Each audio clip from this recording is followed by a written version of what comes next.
Good morning and welcome to VTA's webinar about vehicle miles traveled for smarter development. We appreciate you joining us today.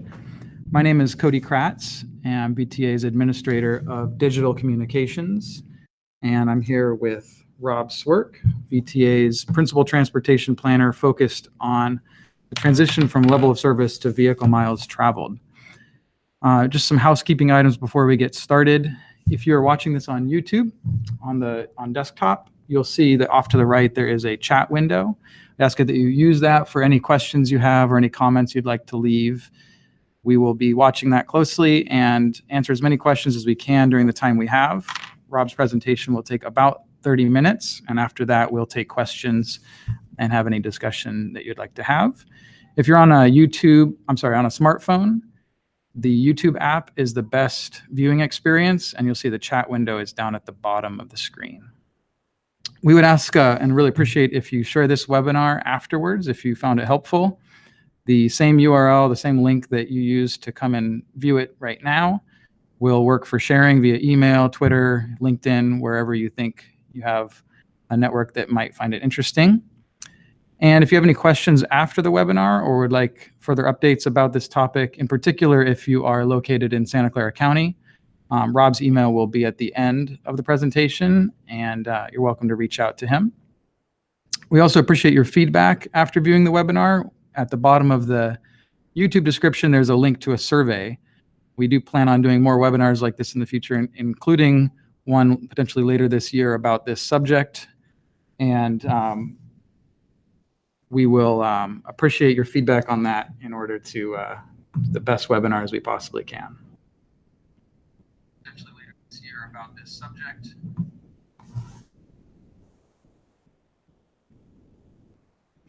Just hearing a little comment about the audio, potentially some technical issues. Sorry if that was the case. I'm going to turn it over now to Rob, and he's going to go ahead and go through his presentation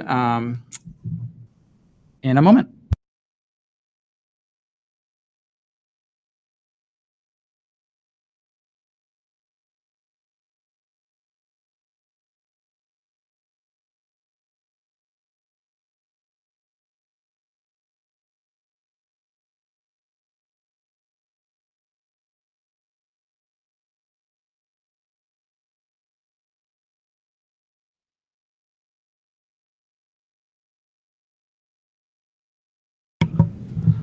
Hi, good morning, everyone. This is Rob Swerk, Principal Planner with VTA speaking, and thank you all for joining us for this webinar this morning.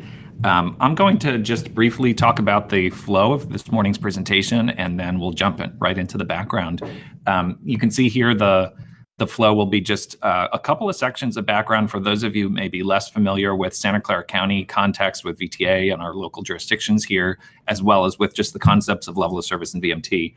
And then we'll talk more about the specific state legislation that is really triggering all of this interest and discussion, as well as implications of it and some next steps and things for agency staff and others to think about. So in terms of background information, just to orient you a little bit, first about VTA. VTA is an independent special district that covers essentially the heart of Silicon Valley. We have 15 cities and towns that are within our service area, as well as the county of Santa Clara. And VTA is responsible for transit operations within Santa Clara County, including bus and light rail and paratransit. But we're also a countywide transportation planning agency. We prepare the long-range transportation plan for Santa Clara County, and we're the Congestion Management Agency for Santa Clara County, which is a designation that comes from a state law. I'll talk about that in a few minutes. We also administer the sales tax measures for transportation within Santa Clara County, of which there are a couple. So VTA has a lot of different hats. This slide just shows briefly the local jurisdictions in Santa Clara County. The 15 cities are shown here, kind of ranging all the way from the northwest, Palo Alto, to the southern end of the county, Morgan Hill and Gilroy, and the county of Santa Clara covers the unincorporated areas all throughout the county. Just a reminder about some of the roles as we talk about land use and development and transportation projects in this webinar. One reminder is that for land use plans and development projects, generally these are proposed by private developers, private entities.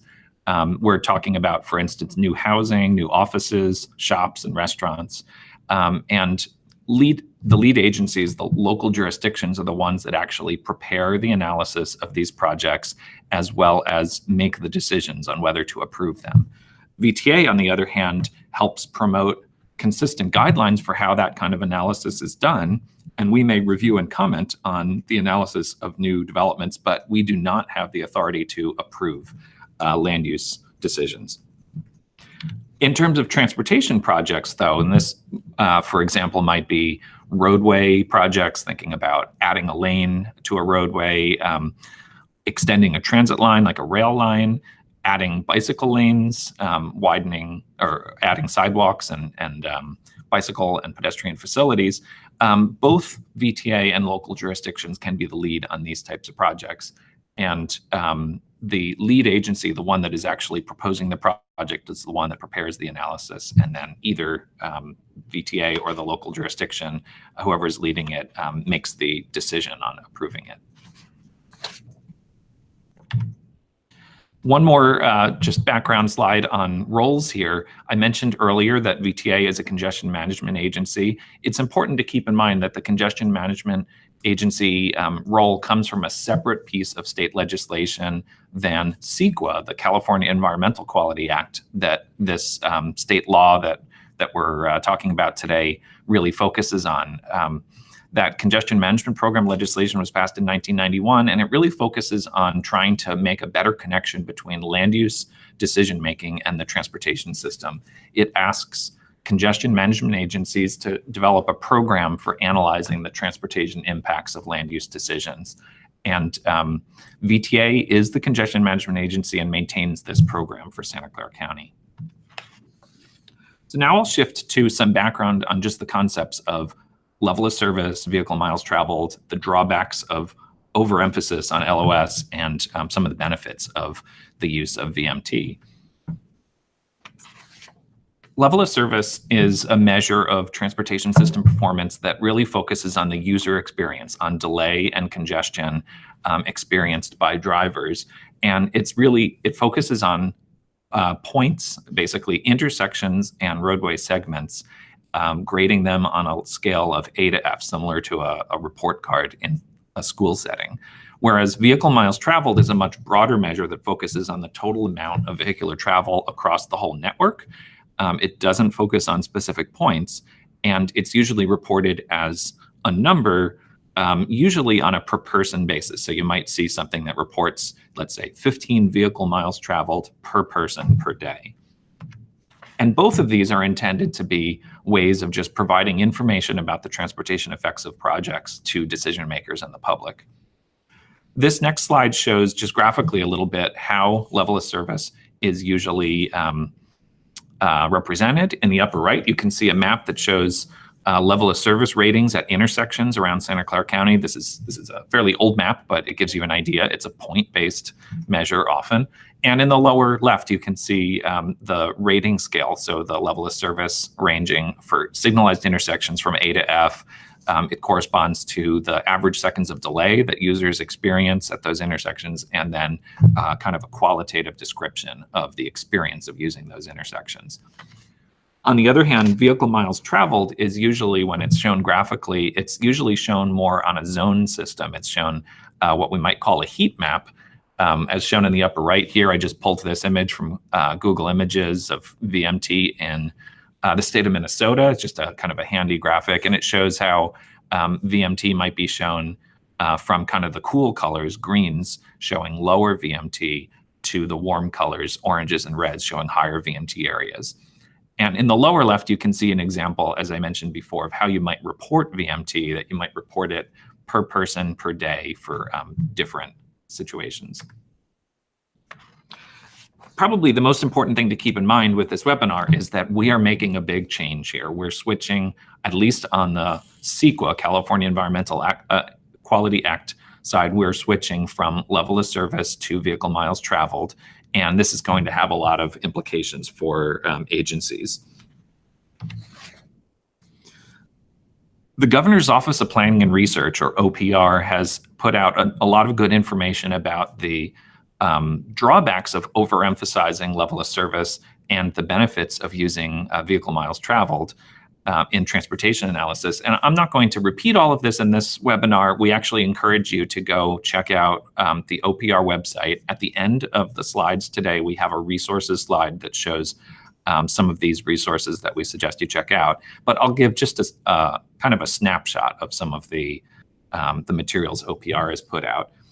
One of the main things that OPR emphasizes is that level of service is not really an indicator of overall success in the transportation arena. And what I mean by that is we often will focus on just simply minimizing spot LOS at specific locations from a project, but it may be actually that having a little bit of delay or allowing a little bit of delay at locations near a project actually is offset by much greater benefits, by things being located close to each other, by people having more opportunities to travel by other modes and so forth. So LOS is not necessarily a great indicator of overall success.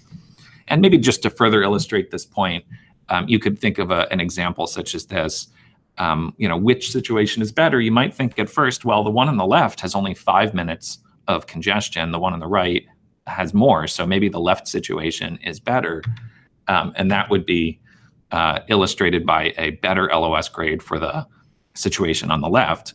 But when you look at the overall, kind of the big picture, it may actually be beneficial to have a situation on the right where you have a little bit more localized congestion, but you're actually able to get to things more quickly. There's less overall vehicular travel, fewer miles being driven, and people have more opportunities to get to what they need to do, shops and services, get from work to home at shorter distances. OPR uses these slides just to illustrate this point once more. This slide just shows an example of a street that may be operating at level of service A, the best grade, but there's really not much happening here. It's not a great street for other users of the transportation system, for instance, to walk or bike along, and it may not be a very productive area that this street is serving. There may not be a lot of economic activity occurring here, but yet it gets an A grade on the LOS scale. On the flip side, this image shows an example of an area that might perform not very well on a level of service. You might get a failing grade or a low grade, but it's actually an extremely productive street. It's pleasant and has a lot of opportunities for people of all transportation modes to use it. And it actually has really productive economic uses here. This is actually University Avenue in Palo Alto, which I understand is one of the most productive retail streets for restaurants and shops and sales tax revenue in the state of California. These couple of slides just quickly show a few of the other drawbacks of overemphasis on level of service and transportation analysis. This one points out that level of service can tend to discourage development in central locations and push it more to the outlying fringe. The diagram in the upper right shows how, for instance, you can have a development in a central area that actually triggers a lot of level of service impacts because it's an area that already has quite a bit of other development near it. But there isn't necessarily a lot of overall driving. Whereas the diagram in the lower right shows you can locate something farther out, that kind of beige shaded development in the upper right of that diagram. You may not trigger a lot of level of service impacts, but you actually are requiring a lot of driving. And the people in that particular development don't have a lot of opportunities to use other modes or to reach destinations easily. Level of service generally involves trade-offs. You may end up needing to trade off vehicular performance for other transportation modes, for instance, as you time traffic signals or you decide how to allocate street space. So by emphasizing level of service really single-mindedly, you may end up inhibiting or discouraging transit and active transportation. Emphasizing level of service may also cause us to overbuild or build our roadway system wider and larger than we can actually afford to maintain. It's very costly to maintain the roadway system, and all those extra lanes and road width can be very costly. Focusing heavily on level of service may actually, or is shown to induce additional vehicle travel and vehicle miles traveled, and that can have a number of negative environmental impacts, which are shown in the right of this slide. And finally, coupling the emphasis on level of service with really trying to move vehicular travel as quickly as possible can lead to public health concerns, collisions that affect vulnerable road users such as bicyclists and pedestrians. They're not only very damaging, but can be very costly in terms of economic effects. And the public health implications as well in terms of not having a lot of active transportation modes can be seen in higher levels of obesity and other diseases. On the flip side, there are a lot of benefits of using VMT as a measure of transportation impact. And this slide really just points out that a lot of them are kind of the converse, the flip side of what we just went through. VMT is a better indicator for a lot of these areas. And most of all, it is very closely tied to greenhouse gas emissions production and other air pollution emissions. So as we try and minimize vehicle miles traveled, we actually help California reach our really aggressive climate goals. California has been a leader on trying to minimize greenhouse gas emissions for more than 10 or 15 years now. VMT can help play a part. And this slide just illustrates that point in another way. Transportation-related greenhouse gas emissions account for about 50% of the total statewide GHG emissions, according to an inventory in 2014. So about a third, that 37% in the bottom, are directly transportation-related, for instance, from vehicular travel, and some of it is also industrial emissions related to transportation. We're going to shift gears now to what SB 743, the recent state law that was passed, does and what it requires and does not affect. SB 743 became state law in September 2013, so it's been around for a couple of years. And as I mentioned, it's such a big change, it has actually required some time just to work on the transition. It is intended to, as I mentioned a moment ago, to promote the reduction of greenhouse gas emissions, but also to encourage multimodal transportation, as I was saying, the use of all different transportation modes, not just automobile travel, as well as a diversity of land uses, having offices and residents, shops and services close to each other. It focuses on the California Environmental Quality Act, but it does ripple through to other areas as well. SB 743, kind of getting to the title of this webinar, it's really trying to promote better development that is, for instance, friendlier to people and not just geared towards vehicular travel, development that allows shops and services and residences to be located close to each other, and development that's located near transit and that puts more intense land use near transit. And these are all, the examples shown here are all ones in Santa Clara County in recent years. SB 743 is also geared towards promoting multimodal transportation. And these images, again, mostly from Santa Clara County, just show a variety of transportation options that are out there already, but SB 743 can help promote. This analogy, this three-legged stool analogy, helps illustrate that when we do transportation analysis for development projects, we're actually doing it for three different reasons. And this is important to keep in mind as we get into what SB 743 actually does. We do transportation analysis to address CEQA, the California Environmental Quality Act, but also for CMP purposes, that separate state legislation I mentioned previously, as well as for local purposes to address the public health and welfare and safety that cities have the ability to enforce through their own police power. SB 743 primarily changes CEQA, so it's that left leg of the stool, but as I mentioned before, it will ripple through to other areas. So SB 743, in a nutshell, did a couple of things. It required Governor's Office of Planning and Research to develop new guidelines for transportation impacts, a new measure of impact. And it says that automobile delay can no longer be considered a significant impact on the environment when this law takes effect. And that's a big change, because right now, when you look at an environmental document in California, you'll often see that level of service is used as a measure, and a development or a transportation project might have LOS impacts. That can no longer be the case when this law kicks in. And the governor's office has indicated that they will be using VMT as the new measure, and that will be used statewide. SB 743 does also make one change to the Congestion Management Program law, that other separate state law, which is really intended to try and align the two. Right now, CMP practices is focused on LOS. Under SB 743, cities and counties can designate certain areas called infill opportunity zones where the Congestion Management Program level of service standard does not apply. So it's almost kind of like your get out of jail free card in some ways for the Congestion Management Program. And SB 743 makes it clear that it does not affect the ability of local agencies or jurisdictions from using LOS in their own local purposes. So they can still ask for level of service analysis based on their zoning codes, conditions of approval in the development, and so forth. So this slide shows how things might play out when SB 743 is fully implemented.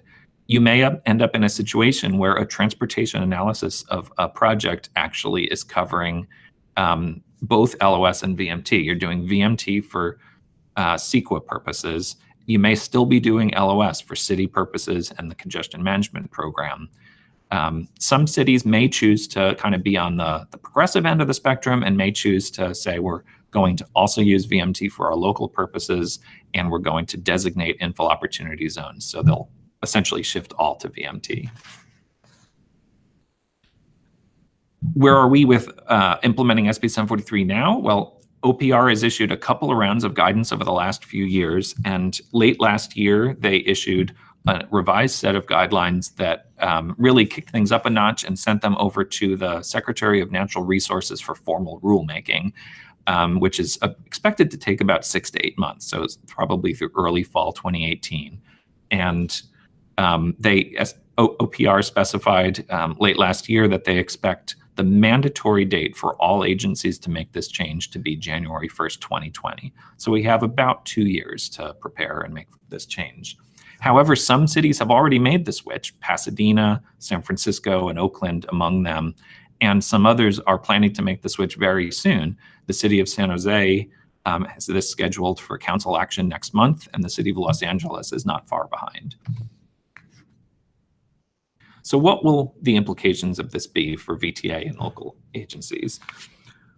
VTA looks at SB 743 in a couple of ways. We really do see benefits of this new state law in terms of streamlining transit, bicycle, and pedestrian projects, which is really the intent that OPR had and the state legislature had in adopting this, and then OPR in developing the guidelines. We think that this will help promote transit-oriented development, that good kind of smart development near transit that I mentioned earlier. And it also helps cities and counties align their own transportation analysis with what they value. So like the three-legged stool analogy, some cities may choose to hold on to level of service for 2 of the legs of the stool. Some cities may switch all the way over to VMT. It depends on kind of where you'd like to be in the spectrum and what your community thinks is important.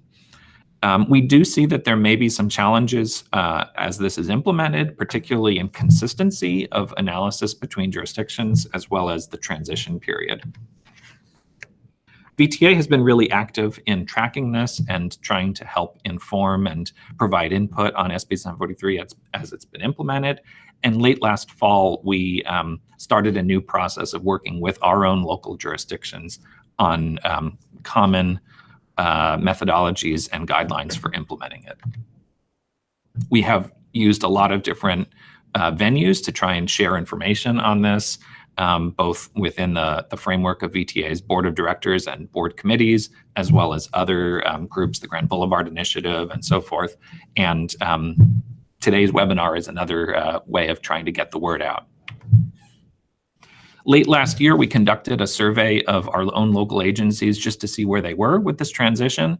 And we got responses from 13 of our 16 local agencies. And we found, just as an example, this first graphic below shows that one of the cities, City of San Jose, is planning to make the switch to VMT right away prior to the guidelines at the state level being finalized. A couple other agencies are ready to make the switch or preparing to make the switch as soon as the guidelines are finalized by the state, while others are either waiting to the end, to the mandatory date, or honestly, some of them said, we really don't know at this point. We haven't had the bandwidth to follow this. And this is one of the reasons why VTA is really trying to help out. We got a lot of input on other areas that agencies would like us to assist with, or areas that they'd like to work together on. Things like common guidelines for VMT analysis, resources, having worked out examples of how VMT and LOS would compare for different real-life projects in Santa Clara County, and some special considerations like how does this work in rural areas of the county, maybe in the southern part of the county, and in Gilroy, Morgan Hill, and unincorporated areas. VTA has in the past provided that kind of common guidance that agencies are looking for. On the LOS side, these 3 documents here, which are all available on our website, are examples of that. And we're looking at producing something like this on the VMT side in the next year and a half. So just to wrap up with some key takeaways, VTA has a number of goals and objectives that we've developed for our efforts on SB 743. Among them are to help steer not only VTA's direction on this, but to help provide guidance and leadership for how this is implemented across Santa Clara County. We want to move the county in general in a progressive direction towards the use of VMT, but we are pragmatic about it too. We realize that LOS will probably still be used in certain situations and locations going forward. And as I mentioned, we definitely are focusing on providing guidelines and working on the methodology. We've thought about where we'd like to be at the end of this process, say in later 2019, just before the mandatory date that the state has specified. And we realize that this will probably involve both modeling, so working with the VTA countywide transportation demand model, which is something that we maintain as the Congestion Management Agency, as well as sketch tools, things that are more probably spreadsheet-based or web-based, different ways of estimating the baseline VMT in areas, as well as the VMT specific to projects. And as I mentioned, we envision, hopefully by the end of 2019, rolling out some guidelines that are similar to what we have for LOS, but on the VMT side. VTA will also need to make changes to our own practices as the CEQA lead agency when we're, for instance, leading a transit project or a highway project. I offer this slide just as some considerations that local agencies, particularly local agency staff, may want to think about.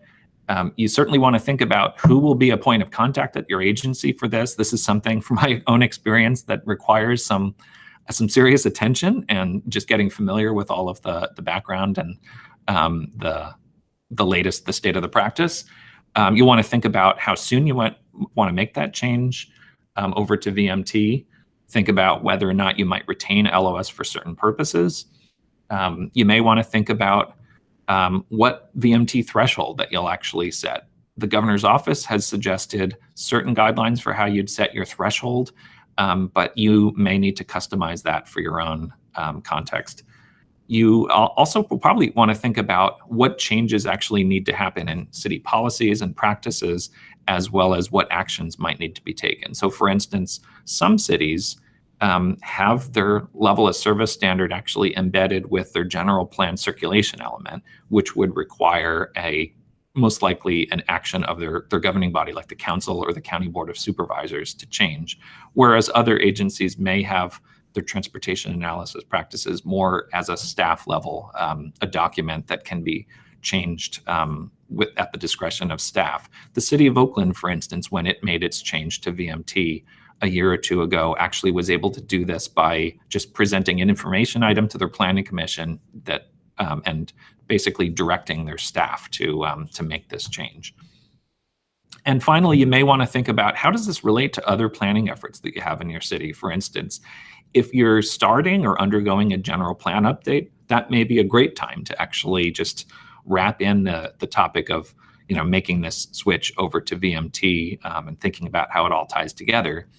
If you have a major development project, or say a specific plan that's about to begin, or you're just doing the environmental scoping for that, most likely right now, unless you've already got everything lined up, you're going to be analyzing level of service in that. But you may, we're advising that you'd also want to conduct a VMT analysis for informational purposes at the same time. So in terms of next steps, in Santa Clara County, we're in the process of forming an ad hoc working group, as I mentioned, encouraging cities to designate points of contact, really both on the transportation, public works, and the planning side, because we think both perspectives will be really important as we implement this. We're developing a work plan, kind of building on those end results that I mentioned in a previous slide, thinking about how this will all work out. We plan to bring more updates to our own VTA board committees in the coming year and a half. And we'll be working on some of those in-depth topics that I mentioned, the modeling side, sketch tools, and thinking about how some of these specific questions can be addressed. And at the same time, we expect that our local agencies will be really gearing up to make this change at their own level. As I mentioned before, we have put together this slide just with a number of resources. I won't go through them, but just to highlight that there are some websites that you can poke around on. You may want to get involved with professional organization events in your local area. Each of these organizations listed here has been tracking SB 743, at least the local or Northern California chapters of these certainly have been tracking this. And other organizations like SPUR, which is an urban planning advocacy organization in the San Francisco Bay Area, have been hosting events on this. Transform has a tool that estimates VMT for their Green Trip program, and the Grand Boulevard Initiative along the El Camino Real corridor is another great resource. We'll turn this back over to Cody for question and answer period.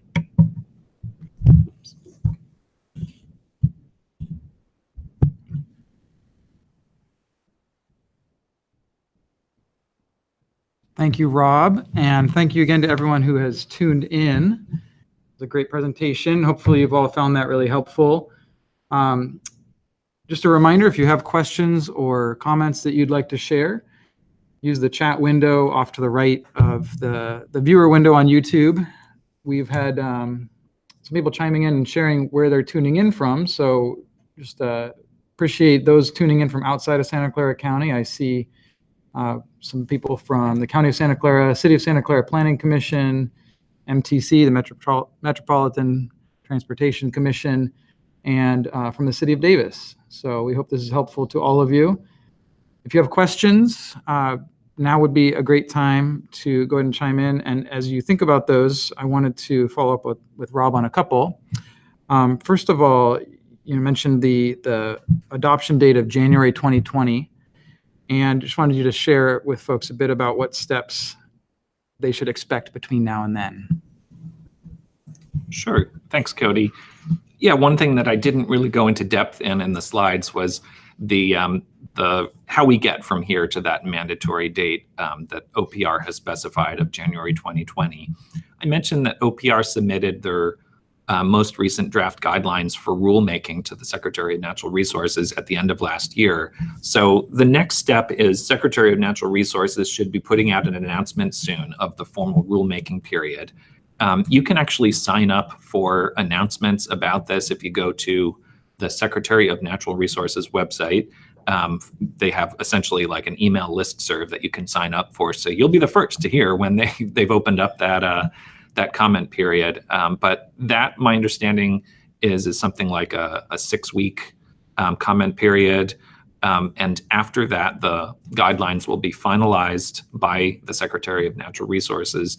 The overall process will take about 6 to 8 months, so through early this fall. And I understand it also goes over to the Office of Administrative Law, another state entity, for essentially kind of the last legal check before these actually become the final official CEQA guidelines. After that, you have a phase-in period where agencies can make the switch as soon as those guidelines are finalized. So this is probably later 2018, or you can wait until that January 2020 date to make the change. We also expect that some agencies will want to make the change sooner, like City of San Jose, as I mentioned, is planning to adopt the new VMT policy next month. Thanks, Rob. And great, we do have someone tuned in from the City of San Jose, Office of Councilmember Jimenez. So this next question, if anyone's tuning in from San Jose, you may want to take listen up. But Rob mentioned that the City of San Jose is about to change their policies. Rob, could you give us an idea of what they're proposing? And if there's anyone who wanted to chime in more specifically on that, please do so through the chat. Sure. Yeah, this is a question that's been coming up a lot lately as City of San Jose has been moving ahead with their efforts, and other jurisdictions in Santa Clara County have been observing San Jose's plans. San Jose, I should mention at the start here, their staff has been making an effort to reach out to all of their neighboring jurisdictions, the county as well, to talk about their plans. So basically, San Jose is planning to update their entire transportation analysis policy, which is it's a separate council adopted policy. It's not embedded necessarily directly within their general plan, but it's called Transportation Policy 5-3 right now, and it governs how transportation analysis of development projects and transportation projects is done in San Jose. They're planning to update that comprehensively. They already have draft materials available. It's at that website that was shown on the resources page. And the main thing to be aware of is they're planning to make the switch not just on their CEQA side, so that left leg of the three-legged stool, but they're actually planning to make the switch for local purposes as well, start to use VMT primarily. And they're also planning to designate infill opportunity zones that cover a lot of the congestion management program intersections in their city. So addressing the middle leg of the stool. It's a big change, but it is actually quite in line with what some of the other cities around the state have already done that have made this change. Thanks, Rob.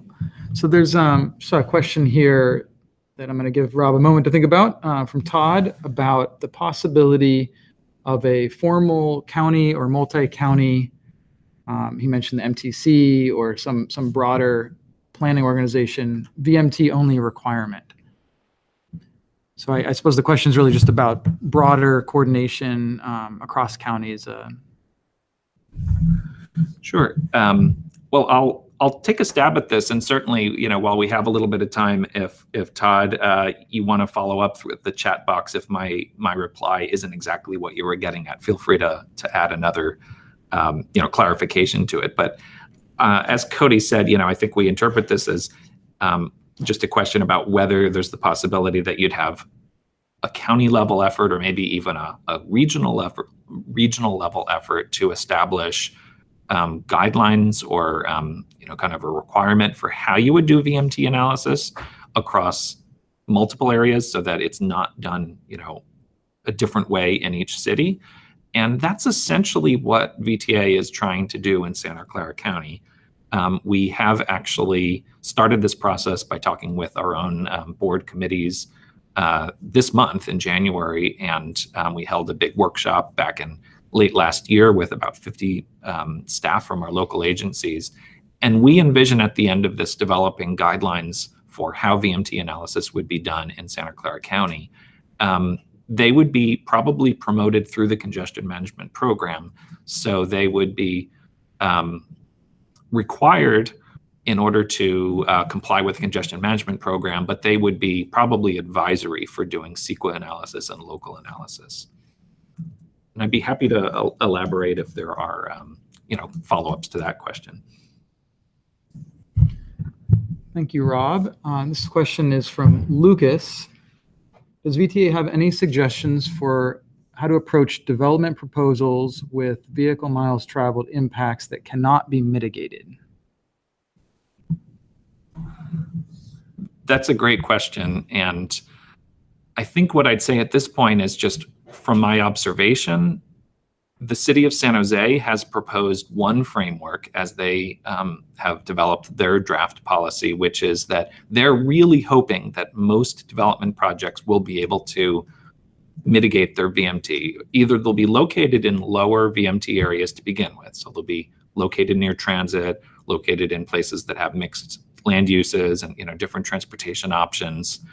So they'll kind of naturally come in with a lower VMT, or they will include project features and mitigations to reduce the VMT. So they'll include maybe more mixed uses within the project, or improve the multimodal transportation network, add bicycle facilities or sidewalks near the project as ways of reducing vehicle miles traveled.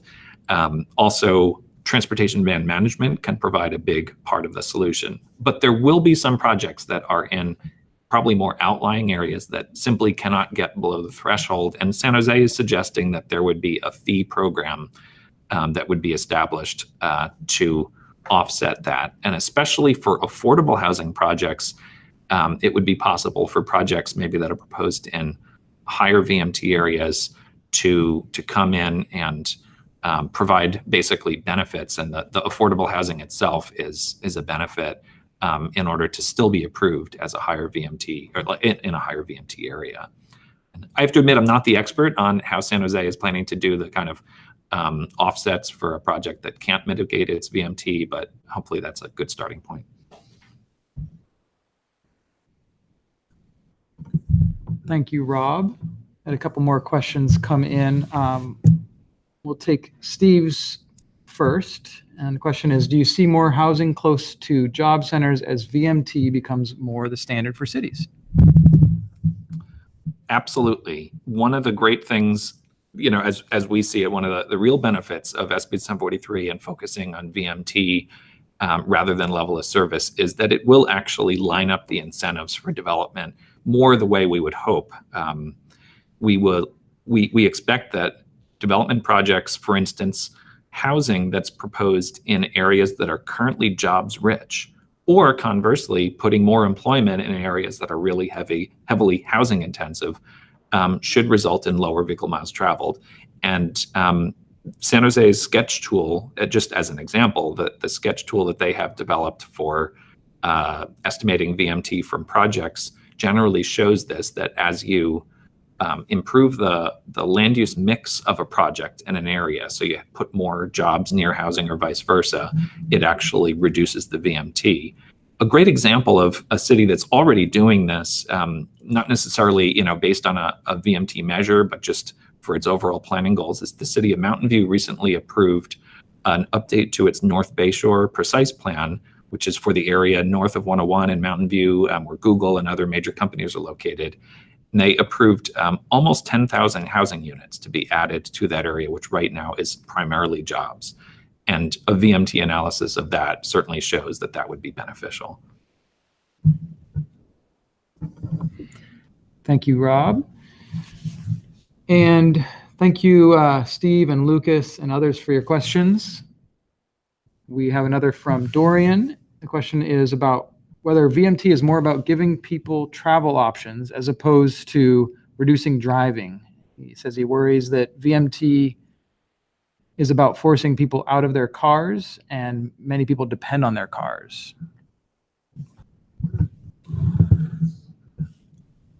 It's a really good question, and it's something that certainly in conversations with agency staff, with Santa Clara County planners and engineers here, both at the cities and at the county level, as well as with officials at the state who are involved in this, they recognize that there's not a simple solution. Even if you change the transportation metrics from level of service to VMT, it doesn't come pain-free. As you intensify development in areas and as you promote more multimodal transportation options, you may end up seeing increases in localized congestion as you de-emphasize level of service and emphasize reduction of vehicle miles traveled. So it may be that in local areas, you may end up seeing, especially kind of during a transition period, as an area maybe that was previously suburban becomes more urbanized, you will see increases in localized congestion. However, you should see decreases in per capita VMT. You should see new developments that on average generate less VMT per person than the previous developments, and you should have an improvement in the overall transportation options that people have. As we emphasize more streamlining transit, bicycle, and pedestrian projects under SB 743, people should have more of an option to do something other than driving. Thank you for the questions, everyone. A few more just came in. I'm going to give Rob a chance for a water break if he needs it after all of that talking. So Helise, I hope I'm pronouncing that right, asks, under what circumstances a local jurisdiction, so a city or a county, might choose not to adopt vehicle miles traveled, and what might their objective be? So all local agencies, all lead agencies under CEQA will be required, when this becomes mandatory, will be required to switch away from the use of level of service in CEQA, the left leg of the three-legged stool analogy. So no local agency after January 2020, or when this becomes mandatory, will be able to use level of service under CEQA. But for their own local purposes outside of CEQA, as well as congestion management program analysis, so analyzing the transportation effects on regional facilities, level of service may still be used. And some of the reasons that cities may choose to do that, say for the local purposes, is they may want to ensure that in the immediate vicinity of a project that vehicular movement isn't impeded, for instance, to the point where people simply cannot get into a development entrance, because there is excessive queuing at nearby intersections. They may want to run level of service analysis, even to make sure that conditions are reasonable for bicyclists approaching, a specific project. My understanding is that, if you, for instance, have a long automobile queue at an intersection and a bicyclist needs to, make a merge into a turn lane or something, that can be not only inconvenient, but could potentially pose a safety hazard. So there may be situations where local agencies use LOS for localized purposes, especially kind of more looking at operational considerations. Thanks, Rob. We have a two-part question from Todd. Reading through this to make sure we understand it correctly. So Todd is asking whether in Santa Clara County, Rob means to say that the county cannot actually require vehicle miles traveled based on what California counties can or cannot do. And the second part of that is that if it's a cannot, that there's no way for the MTC or other regional agency. I think your question is about whether anyone can enforce this or require it. Yeah, and I think they're important distinctions that you're bringing up, Todd, and I'll try and be as precise as possible in this answer. And I see Cody brought up the three-legged stool slide once more here.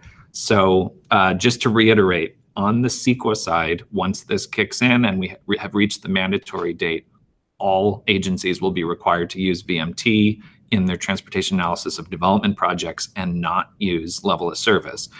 OPR in their most recent guidance did actually kind of reopen the possibility that lead agencies could use level of service for transportation projects. For instance, maybe for a roadway project that involves adding a lane, a longer roadway project, because very small roadway improvements like adding a turn pocket are actually exempt from the VMT policy as OPR is proposing it. But in terms of CEQA, generally will be shifting away, and that's required by state law. For local purposes, as I mentioned, SB 743 makes it clear that cities retain the ability to use LOS for their own local purposes under their police powers. So I don't think that there's any entity, a congestion management agency, a regional agency like an MPO, that could force local agencies to, for instance, abandon the use of LOS for local purposes. For congestion management program purposes, CMAs definitely have the authority to develop procedures and expectations for how local agencies will do analysis. And the enforcement ability there comes from the fact that the congestion management program is tied to a slice of the gas tax. And CMAs could actually potentially withhold a slice of a local agency's gas tax if they if they're not in compliance with the congestion management program. So theoretically, a CMA could say, we would like everyone to use VMT for all of their congestion management program purposes going forward. And if you are not in line with that, we could actually withhold gas tax revenue. That's very unlikely, for the main reason being the congestion management program legislation right now really focuses on LOS. So it would probably take a change in state law. VTA envisions that our guidelines will ask for agencies to use LOS for CMP purposes, and hopefully agencies will carry that over into CEQA and their local purposes. Hopefully that helps clarify a little bit of what you're getting at, Todd. Thank you, Rob, and thank you everyone for the good questions. Another question from Syed here about private development that causes impact on level of service, so level of service impact. Would the city be able to require the developer to mitigate that level of service impact as part of the the CEQA process, or is that not allowed? This is a very good question. It's probably one of the most common ones that comes up because as you think about it, level of service and CEQA analysis that includes level of service right now is one of the ways that cities get development to help pay for offsetting the transportation impacts and to pay for roadway improvements and, even other things like, maybe widening sidewalks and adding bicycle lanes and so forth. Often agencies do that through the CEQA process and when they impose conditions on an approval. My understanding is that once SB 743 kicks in and after the mandatory date, agencies will not be able to declare a significant impact in a CEQA document based on level of service, and therefore should not be able to require a mitigation based on level of service of a development through CEQA. However, as part of the police power, they may still be able to require things of developers. It's similar, my understanding is it's similar to how a city can require, for instance, a development to provide a minimum amount of parking that can be embedded in a city's zoning ordinance. And that's comes from the city's police power, completely separate from CEQA or CMP. Very good. So another question here, Rob, a lot of what you've discussed is very geared towards city planners and transportation engineers, people who work for local jurisdictions. Are there any ways that people who've tuned in or others who may watch this who are interested residents or advocates can get involved in this issue? Sure, Cody. And it's something that part of the reason that we set up this webinar is we did want to try and engage maybe a broader audience of people than necessarily, planning and engineering staff at cities and counties and public agencies. We're hoping that, over time, maybe folks that are just interested residents, planning commissioners, elected officials, advocates might be inclined to, get up to speed on this and push for the changes that they would like to see. So as an example, if you're an interested resident in a city that hasn't yet made the switch yet. So in, let's say, a city in Santa Clara County, other than the city of San Jose, which is about to make the switch to VMT, and you would like to see your city embrace VMT, maybe not only for CEQA purposes, but for other purposes, the other legs of the stool there in my analogy as well, would really encourage you to perhaps reach out to staff at the cities first, to planners and engineers at the city to see if the city has been thinking about this already, to perhaps attend a planning commission meeting or a council hearing to just speak during a public comment period and express that you'd like your city to think about the switch and maybe tie it into other goals that the city is trying to achieve. And if you're an advocate, there are already some great resources out there, and there's some advocacy groups that are already on top of this. But if you're involved in advocacy in one area and you want to get involved on VMT, I encourage you to look at some of the resources I mentioned at the end there. And particularly in Santa Clara County, if you're interested in talking more about this, you can also feel free to reach out to me at that email address that we listed. Thank you, Rob. And we are going to wrap up very shortly here. Looks like the pace of questions has diminished. So hopefully that means we've answered everything that is on your minds. If you do think of any questions, as Rob said, especially if you're in Santa Clara County, because at VTA we really are focused on this county and may not be able to answer questions as well about other counties, definitely reach out to Rob.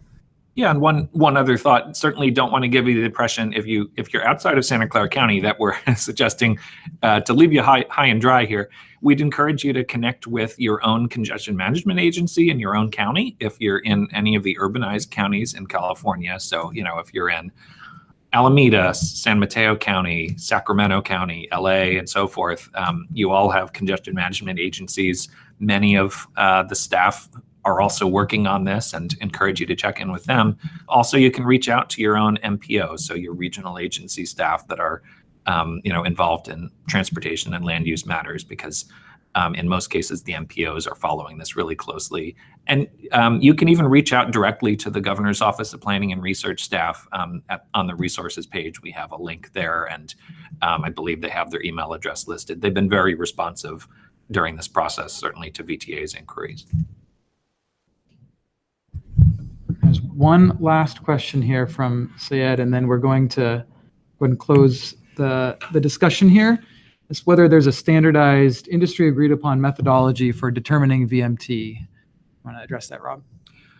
Sure, I'll take a brief stab at it, and it's actually kind of a complicated answer. So perhaps feel free to email offline afterwards if you wanted to clarify and discuss further. But basically, one of the challenges of this transition is there is no national or even statewide standard for estimating VMT the same way there is for level of service. Level of service practice has been honed down and refined for probably 4 decades now through things like the Highway Capacity Manual, all the way back to, I think, HCM 1985. And I believe there's a Circular 212 that's used in other parts of California. There is no equivalent for level of service. However, there is a lot of academic work, and there are a number of resources that are out there for instance, how you do project-specific VMT analysis. If you go to the OPR website, I believe in 2014 or 2015, they released a document that had kind of a big compilation of VMT estimation resources, websites, and sketch tools that are out there. And with that, we are going to go ahead and end the webinar. We appreciate all of you tuning in. And again, a reminder to please share the link that you clicked on to get to this on YouTube. This will be archived there, so any colleagues or professional contacts you think might find this helpful, we really do appreciate you spreading the word. You have Rob's information and links to a lot of resources. We also would appreciate you completing the survey. We really value your feedback, as we're going to be doing more webinars like this in the future. So thank you, Rob, and very much for your time. And thank you, everyone who tuned in.